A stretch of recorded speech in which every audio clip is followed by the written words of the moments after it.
Assalamualaikum warahmatullahi wabarakatuh. Saya Sarmil Praja, mahasiswi jurusan Pendidikan Sejarah Universitas Sultan Ageng Tirtayasa.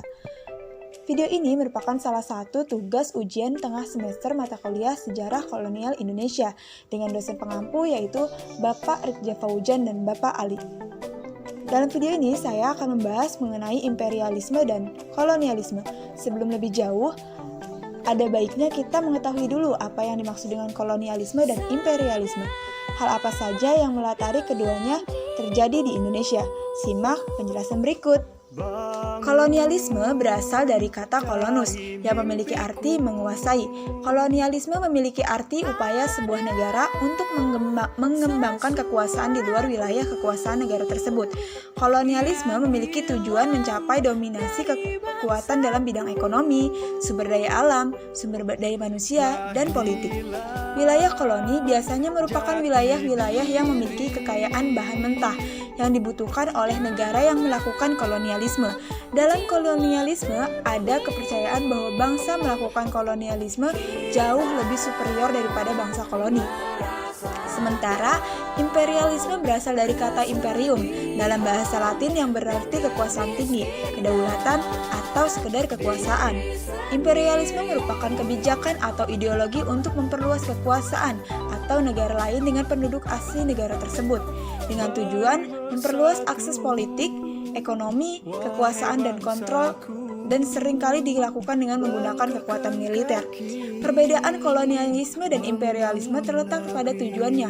Kolonialisme berfokus pada penguasaan suatu wilayah dengan sumber daya alam tertentu untuk dibawa ke negeri asal penjajah, sementara imperialisme berfokus dalam penguasaan politik dan pemerintahan negara yang lain untuk memiliki pengaruh terhadap negara tersebut. Selanjutnya, ada latar belakang kolonialisme dan imperialisme di Indonesia. Kolonialisme dan imperialisme sudah dilakukan oleh bangsa Eropa sejak abad ke-15 di seluruh dunia, sampai akhirnya masuk ke Nusantara Indonesia. Pada saat itu, latar belakang bangsa Eropa masuk ke wilayah Nusantara disebabkan oleh beberapa hal, seperti jatuhnya Konstantinopel di kekuasaan Laut Tengah kekuasaan Turki Utsman pada tahun 1453, merosotnya ekonomi dan perdagangan bangsa Eropa serta terjadinya revolusi industri. Perlu diketahui, kolonialisme dan imperialisme modern muncul setelah terjadi revolusi industri karena bertujuan untuk mengembangkan perekonomian bangsa Eropa. Revolusi industri membuat bangsa Indonesia menciptakan kapal laut yang digunakan untuk menjajah samudera demi mencari sumber daya di belahan dunia lain. Di samping itu, misi ini juga dilakukan untuk melanjutkan semangat perang salib. Dalam upaya tersebut, bangsa Eropa mulai menyebar ke seluruh dunia. Sampai akhirnya, kolonialisme dan imperialisme di Indonesia pun terjadi. Disinilah kejatuhan Konstantinopel dengan Turki Utsman pada tahun 1453, menyebabkan akses bangsa Eropa dalam mendapatkan rempah-rempah yang lebih murah di kawasan Laut Tengah menjadi tutup dan membuat harga rempah-rempah di Eropa meningkat tajam. Eropa kemudian terdorong untuk mencari dan menemukan wilayah-wilayah penghasil rempah-rempah ke dunia baru yang ada di timur Eropa.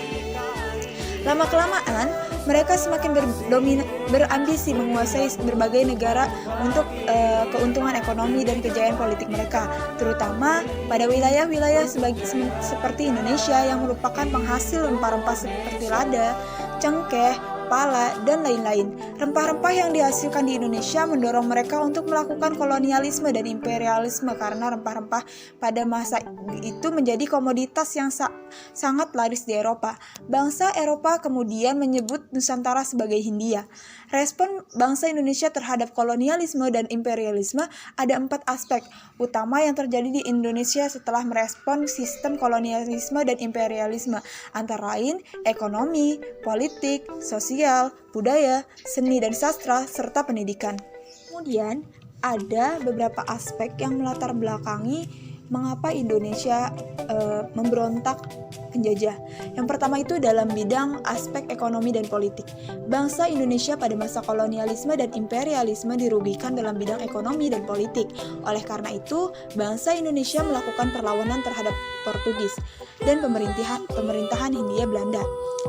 Beberapa perlawanan berupa perang akibat ekonomi dan politik, antara lain perlawanan terhadap Portugis. Ada beberapa peristiwa besar yang terjadi akibat upaya bangsa Indonesia melawan penjajah bangsa Portugis, antara lain perlawanan Kesultanan Ternate. Kebijakan monopoli perdagangan bangsa Portugis membuat Sultan Hairun memimpin perlawanan rakyat Ternate terhadap mereka. Sayangnya, Sultan Hairun berhasil ditangkap dan dihukum mati oleh bangsa Portugis pada tahun 1570. Meski demikian, perlawanan Kesultanan Ternate tidak berhenti di situ. Perjuangan Sultan Hairun kemudian dilanjutkan oleh Sultan Ababulah. Mungkin itu saja yang dapat saya sampaikan mengenai materi kolonialisme dan imperialisme. Cukup sekian, kurang lebihnya mohon maaf. Wassalamualaikum warahmatullahi wabarakatuh.